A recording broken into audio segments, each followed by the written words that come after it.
I think it's the first time is really the true experience of it. You can talk about it, and players have talked about the first regular season game too. That exhibition games only take you so far, and once you get into that first game, there's another step. The intense, the physicality. It's no different with the playoffs. So the excitement of the building and the energy in the building is going to be different. It's going to feel different. I think the pace of the game, I think the physicality, the intensity, it's all going to have a different feel to it. You're not just younger guys, but I guess everybody on the team seems like they almost embrace the fact that there's a lot of people that don't believe in them or that doubt them, that they're underdogs. They kind of like that. It's not a bad role to be in, when you're a young team, and I think it's been like that. Well, my 3 years here, it's been like that. So it's nothing new for us, and that's where you got to start anyways. You got to start, and until you become a consistent winner. That's the way it's always going to be. And we had a good year, and we're the 7th seed though, so that means there's teams ahead of us that had better years. So I don't mind the underdog role. We're a young team. We've had it all year. I think we had it towards the end of the year too.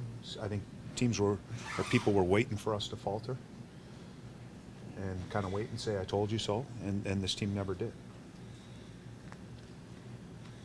Sydney plays so much ice time, and I'm assuming that's not going to go down in the playoffs. Do you almost have to have two really responsible defensive lines to take care of him when he gets so much time? Dan uses them in different situations. He might double shift them depending on the timeouts and maybe how the game is going. So he might get thrown out on the ice at any chance. And the other thing that they have over there is they have home ice advantage, so they get last change. What we need to do is just recognize and be smart when you get out on the ice. If it's an icing, he may throw them out on the ice. So any of our centers are going to play against them. It's going to happen. There are certain matchups and things that I can do as a coach to try to get the guys out that I want out on the ice, but it's not going to happen every time. So guys just have to recognize that, realize that, and when you're out against them, you got to play a disciplined game. You might have to sacrifice a little bit offense just to make sure that you're in good defensive position versus them.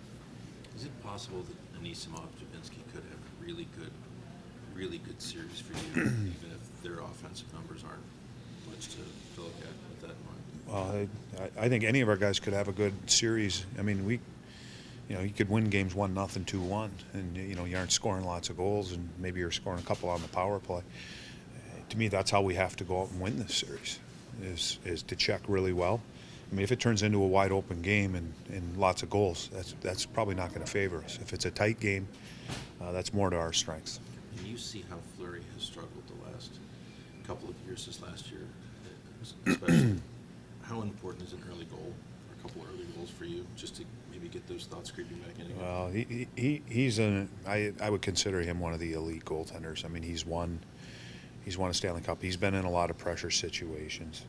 To me, he's a guy, and even reading some of the stuff that's being said, and I know him just a little bit, but to me, he's got the right mentality to be that number one goalie, and it's dealing with the ups and dealings with the downs, and I have no doubt in my mind that he's going to be ready to go, and he's going to be on top of his game.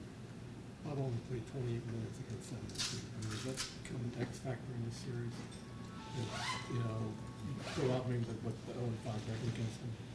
Well, Bob is a great goalie, and I think Curtis, the games that he played, he did everything he could to give us a chance to win the games. And when I look back, it's not goaltending that to me was the difference.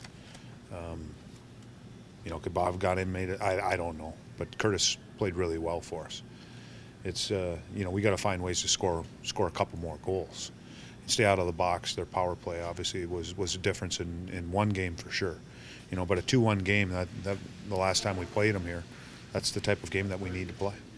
Given what you know about Bobrovsky's preparation, the way he likes to compete, what do you think lies ahead for him in these playoffs? What kind of player do you think you're going to get? I think we're going to get what we've seen all the time from Bob. I think we're going to get a fierce competitor and a guy who's really driven. That's him.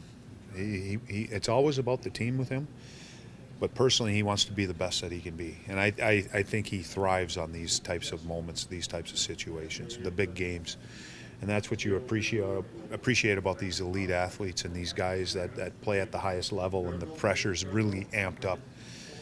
There are some guys that can go the other way, but there are some guys that go after those moments. And that's what, and again, if you're a real athlete, a real competitor,